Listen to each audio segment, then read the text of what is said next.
चला दीजिएगा। दत्तात्रेय होस बोले जी, जो कि सर कार्यवाह हैं आरएसएस के, उन्होंने पंथ निरपेक्ष और समाजवाद शब्द जो दो जोड़े गए जो पहले प्रस्तावना में नहीं थे। आपात के दौरान जब संसद भंग था, मौलिक अधिकार निरस्त थे, उस समय इसे जोड़ा गया। तो इससे हम क्या माने? क्या हिंदू राष्ट्र की राह पर संघ को ले जाने की संघ देश को ले जाने की तैयारी कर रहा है? रतन शारदा जी, ये 1 लाख हिंदू सम्मेलन का क्या मतलब है, लक्ष्य क्या है? देखिए, पहली बार हिंदू सम्मेलन नहीं हो रहे। हिंदू सम्मेलन कई बार संघ कर चुका है, कभी किसी प्रकार का उत्तेजन हुई नहीं।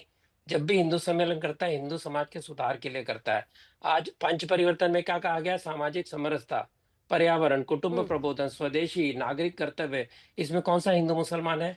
और अगर भारत के अंदर एक कुआं, एक मंदिर, एक शमशान की बात संघ करता है, उसमें कौन सा उसके अंदर गलत है? भारत की मेजॉरिटी समाज की समस्या भारत की समस्या है।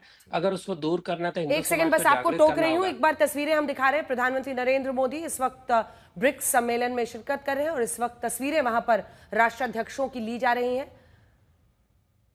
वो तस्वीरें दिखा देंगे। बात पूरी कीजिए सादा जी, जल्दी से बात पूरी कीजिए। ये सभी बातें सही है और वो जो लक्ष्य साबित किए गए, नहीं सुनिए ना सादा जी, एक सेकंड, जो बातें हैं वो मैंने संघ, अरे काउंटर क्वेश्चन है, please listen to the counter question. जो संघ की बातें हैं, संघ की जो हिंदू की व्याख्या है, वो सब हमने बता दिया है। लेकिन विपक्ष का यह आरोप है कि इसके जरिए जहर का इंजेक्शन, धर्म के नाम पर जहर का इंजेक्शन डाला जाता है। इस आर्ग्यूमेंट को आप कैसे प्रोटेक्ट करें? मैंने इसीलिए कहा कि जब 1981 में विशाल हिंदू सम्मेलन थे, क्यों हुए थे? क्योंकि मीनाक्षीपुरम में दलितों का बड़े स्तर पे कन्वर्जन हुआ था। सारे हिंदू धर्म गुरुओं को लाके उन बस्तियों में लेके जाने के लिए किसके ऊपर जहर फैलाया संघ ने? किसी के ऊपर नहीं। उसका परिणाम क्या हुआ कि कन्वर्जन रुके। इसमें क्या गलत हुआ? और एक मंदिर, एक कुआं, एक शमशान कहने में किस धर्म का अपमान होता है? कैसी लड़ाई होती है? और जो लोग गंगा जमुनी तहजीब की बात करते हैं, बताइए गंगा कहाँ से आई, यमुना कहाँ से आई? और अगर गंगा और यमुना एक हुई तो यमुना गंगा बन गई, वो अलग अलग नहीं चली। तो ये हिंदू की खासियत है कि गंगा जमुनी तहजीब चलती है, आसपास के किसी देश में नहीं चलती। तो इसलिए ये जो बातें करते हैं समाजवाद की और सेक्युलरिज्म की, क्या 1976 के पहले ये देश समाजवादी नहीं था? क्या 1976 के पहले देश सेक्युलर नहीं था? और कॉन्स्टिट्यूशन बनाने वालों ने इसलिए नहीं डाला था कि ये भारत की नीयत है, भारत का स्वभाव है। सोशलिज्म शब्द का विरोध डॉक्टर अंबेडकर ने भी किया था। उन्होंने कहा था आने वाली पीढ़ियों को क्यों बांध रहे हैं आर्थिक तंत्र के अंदर। और 1976 में सोशलिज्म आने के बाद 16 साल के अंदर सोशलिज्म ढह गया। इसी कांग्रेस ने ढाया 1991 के अंदर। तो किस मुंह से कहते हैं कि यह बिल्कुल हमारा धर्म बदलेगा नहीं? और ये सर्वधर्म समभाव की बात करते हैं। भाई साहब, आप नहीं करते। अगर सर्वधर्म समभाव होता तो हिंदुओं के साथ भेदभाव ना होता। चाहे कॉन्स्टिट्यूशन के आर्टिकल 25 से 30 तक हो, चाहे वो आपकी परिभाषाओं के अंदर हो। हिंदू धर्म को डेंगू मलेरिया कहने वाले लोगों के साथ आप बैठते हैं, हर बहस में उसका साथ देते हैं, और आप कहते हैं हम ये बात ना करें। तो कृपया ये ध्यान रखें, हिंदू समाज को सुधारने का, उसको रिफॉर्म करने के लिए लगातार संघ काम कर रहा है और करता रहेगा। लेकिन आपको हिंदू समाज सुधारने वाले बुरे लगते हैं, जो मुस्लिम समाज को कट्टरवाद की तरफ लेके जाते हैं, वो आपके लिए सेक्युलर है। ये देश की समस्या है। ठीक है, इस पर एक सेकंड आ रही हूँ राकेश जी। भदौरिया साहब, एक बार भदौरिया जी की एंट्री कराइए। ऐसे भदौरिया साहब की एंट्री कराइए। जैसे उधर में साफ साफ दिखता है कि हिंदू एकजुटता से उनको क्या चुनावी फायदा होगा। आप बताइए, आप तो पीडीए भवन बना रहे हैं साहब, जाति के आधार पर। तो आप नहीं चाहते समाज के, तो आप नहीं चाहते समाज के सवाल पूरा कर लूं? अच्छा जी, ये आपके डिबेट शो में मैं आई हूं, तो फिर सवाल सुनिए। और उसमें आप बुला लेते हैं 5 ब्राह्मणों को कि तो पूजा वही कराएंगे, पूजा वही कराएंगे। तो इस जरा आपकी भी तो समझने की कोशिश करें ना कि आप उनको जिस बात पर घेरते हैं, फिर वही काम आप भी करते हैं।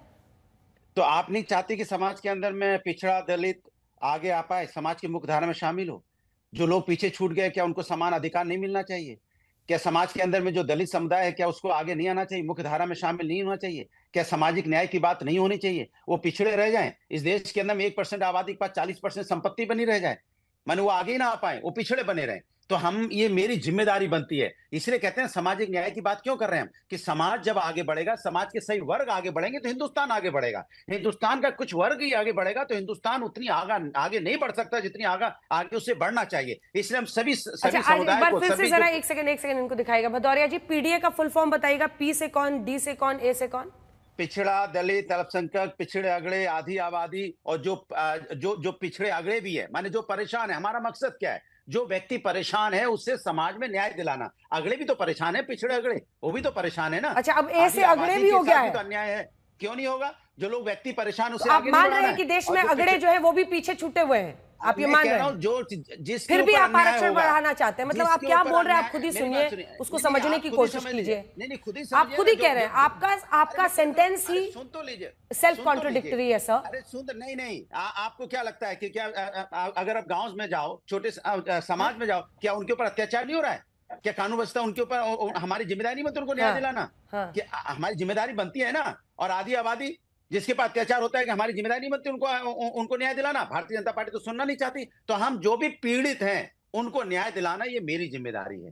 तो इसलिए हम कह रहे हैं जो भी जिस तरह से जो परेशानी में है, जिनको तकलीफ होती है, इसको न्याय दिला। ज्यादातर पीडीए, पिछड़ा दलित अल्पसंख्यक, पिछड़े अगड़े, अरे खाली भारतीय लिख देते ना, भारत के लोग लिख देते, काम खत्म था। भारतीय तो हम हैं ही। अच्छा, आपको अभी भी शक है कि हम भारतीय? अरे हम ये नहीं कह रहे सर, पीडीए भवन कह रहे हैं आप। तो अनुराग जी, ऐसा लग रहा है ना कि आजकल आप ही का डिबेट शो है, मैं उसमें आ रही हूँ।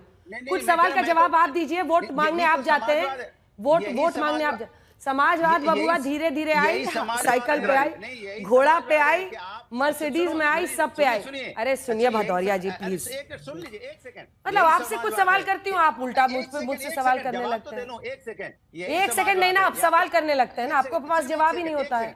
एक सेकंड मैं बोल दूं, यही समाजवाद है। चाहे आप समझ लीजिए एंकर है, चाहे मुझे एंकर समझ लीजिए, चाहे सबको यहाँ भारतीय समझ लीजिए, यही समाजवाद है।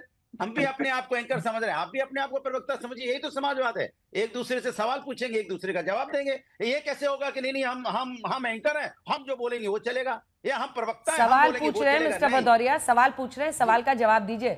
ज्यादा ज्ञान मत दीजिए, ज्ञान उतना ही अच्छा लगता है जितना बोलना चाहिए। उससे ज्यादा जब लोग ज्ञान देने लगते हैं तो फिर उसको बड़बोलापन कहा जाता है। बड़बोलेपन से बचना चाहिए।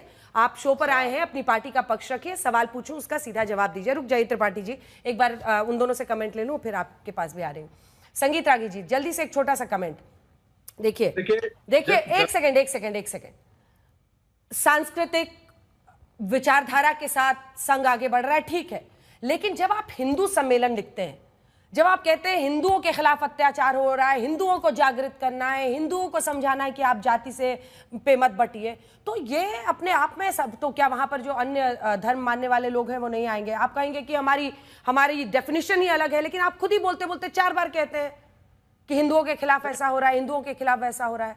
अंजना जी आपने बहुत सही सवाल किया है और इस पर कंफ्यूजन मिटनी चाहिए। भारतीय पंथों का जो सामूहिक समाज है वही हिंदू समाज है, और उसमें क्रिश्चियन और मुसलमान बिल्कुल नहीं, जो बाहर से आयातित धर्म और संप्रदाय और पंथ है उसमें नहीं है। दूसरी बात, यही हिंदू राष्ट्र, संघ कभी नहीं कहता है कि हिंदू राष्ट्र बनाना है। संघ कहता है हिंदू राष्ट्र है, हिंदू राष्ट्र को बचाना है, क्योंकि हिंदू राष्ट्र बचेगा तभी बचेगा जब हिंदू संगठित होगा। के लिए दर्द क्यों हो रहा है? क्योंकि आप नफरत की बात सबसे ज्यादा करते हो, टीवी डिबेट के, आप डिबेट उठा के देख लो, जितनी ज्यादा नफरत आप होते हो। आज ज्ञान की बात करो जरा। हिंदू समाज यदि बचेगा, हिंदू समाज यदि सुरक्षित होगा, तो स्वाभाविक है तो बाहरी ताकतें हैं जो इस देश में आरोपित करना चाहती है। जैसे पूरा का पूरा जो है वो उत्तर पूर्वी क्षेत्र भारत का जो है, जिस प्रकार से कन्वर्जन कर दिया गया है, जिस प्रकार से अरब की संस्कृति को भारत में आयातित करने की बात की जाती है, उसको बचाने से, उसके खिलाफ बचाना है। तो हिंदू सम्मेलन ही क्यों आवश्यक है? जैसे मैंने उनको बोला था और उनको अच्छा नहीं लगा था मेरा सवाल, भारतीय सम्मेलन कीजिए ना। जो बात उन पर लागू है वो आप पर भी लागू है, और नहीं तो फिर भदौरिया स्टाइल में आप भी पलट के सवाल पूछ लीजिए मुझसे। मैंने आपसे कहा हिंदू बचेगा, हिंदू संगठित होगा तो भारत बचेगा, हिंदू बिगड़ भारत नहीं बचेगा।